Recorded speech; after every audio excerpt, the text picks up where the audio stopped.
Selamat pagi anak-anak, apa kabar kalian? Baik, sebelum kita mulai pembelajaran kita, mari kita berdoa dulu. Pimpin oleh ketua kelas, silakan ketua kelas. Selesai, terima kasih ketua kelas. Ibu akan absen dulu. Siapa teman kalian yang tidak masuk hari ini? Tidak ada. Hari ini kita akan belajar mengenai cerita. Tujuan pembelajaran kita hari ini yang pertama, dengan membaca kalian bisa memahami isi dari cerita tersebut. Yang kedua, dengan membaca kalian bisa mendeskripsikan tokoh yang ada dalam cerita tersebut. Yang ketiga, dengan berdiskusi kalian bisa menilai tokoh-tokoh yang ada dalam cerita tersebut. Nah, sekarang kalian bisa buka buku kalian halaman 6 sampai 7. Di situ ada cerita tentang tempat bermain yang hilang. Di dalam cerita tersebut kita bisa melihat akibat dari hutan bakau yang ditebang.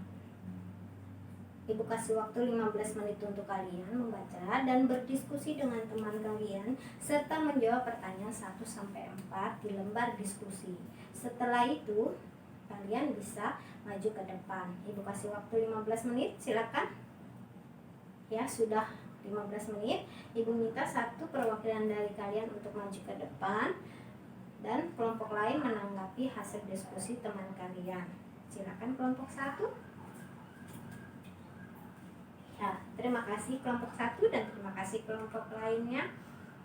Di sini Ibu sudah melihat hasil diskusi kalian dan kalian sudah mengerti bagaimana cara berdiskusi dan bagaimana cara melihat cerita yang ada dalam buku.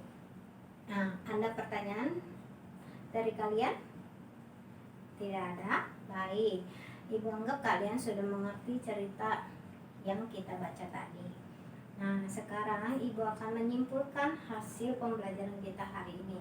Hari ini kita sudah belajar mengenai cerita tentang tempat bermain yang hilang, di mana di dalam cerita tersebut ada berbagai jenis binatang kecil seperti si kupi, kepiting kecil, si upi tudang kecil, si kura-kura, si momo monyet kecil, dan bangau kecil. Di mana hutan bakau itu adalah tempat bermain bagi mereka dan tempat tinggal berbagai binatang lainnya. Oleh sebab itu, kita sebagai manusia harus melestarikan hutan bakau. Bagaimana sih cara melestarikan hutan bakau? Yang pertama, kalian tidak boleh ya membuang sampah sembarangan. Yang kedua, kalian harus menjaga kelestarian hutan bakau. Yang ketiga, kalian tidak boleh menebang hutan bakau dan membakar hutan bakau. Oke, sampai sini pembelajaran kita hari ini. Kita akan tutup dengan doa. Berdoa dimulai. Selesai. Terima kasih anak-anak.